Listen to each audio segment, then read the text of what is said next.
Hi, I'm David Fleming from the Disciples Ignited YouTube channel, where we are focused on Jesus, advancing his kingdom, and preparing his disciples.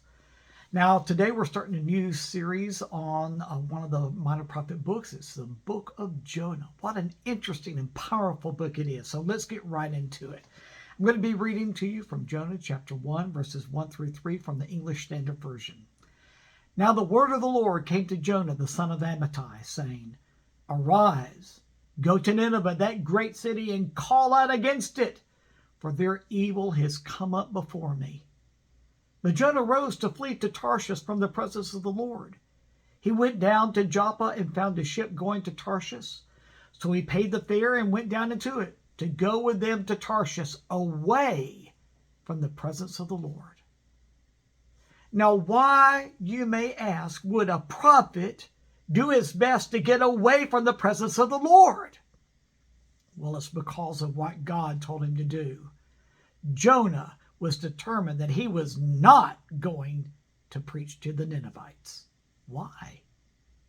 Well, that's what we're going to study today. We're going to study what kind of people were these Ninevites. Well, they were part of the Assyrian Empire. The Assyrian Empire was one of the major power forces that was in rule over the world at the time of Jonah's life.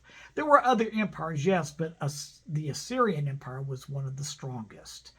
They were noted for three things. They were noted for their pursuit of knowledge. They were known to be very religious, and they were also noted for their brutality, their cruelty against those that they conquered. And that's how they built their empire. They conquered other nations, and they were brutal. They were cruel against those that they conquered. But let's talk first about their pursuit of knowledge. They loved knowledge. They pursued it with gusto. In fact, the Assyrian Empire felt it was the king's duty to enlarge the libraries of the empire so that people could more easily gain knowledge. And so that's exactly what all the kings did. In fact, one of the largest libraries ever recovered by archaeologists was the library of Ashurbanipal, one of the rulers of Nineveh.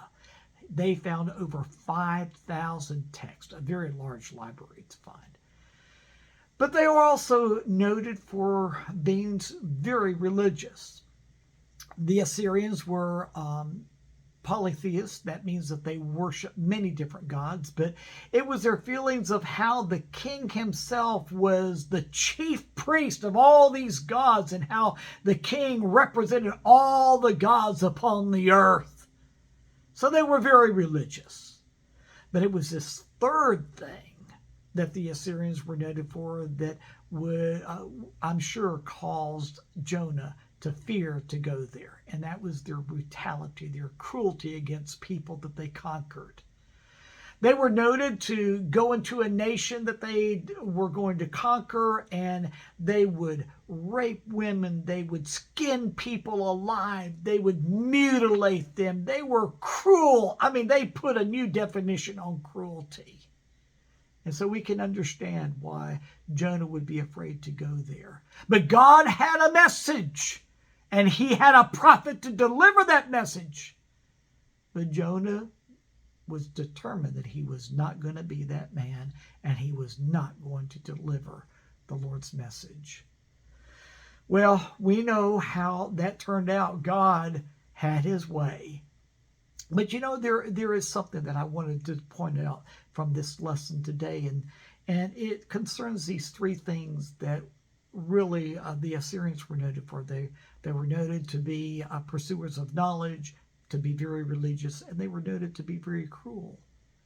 That lets me know that even though they pursued knowledge, their knowledge did not give them a pure heart. It didn't change their lives. It made them smarter, but it didn't make them better, not better people. They were also very religious, and being religious didn't give them a transformed life either. They were still cruel. They were still mean. You know, it takes Jesus to change the heart. So let's talk more about it tomorrow.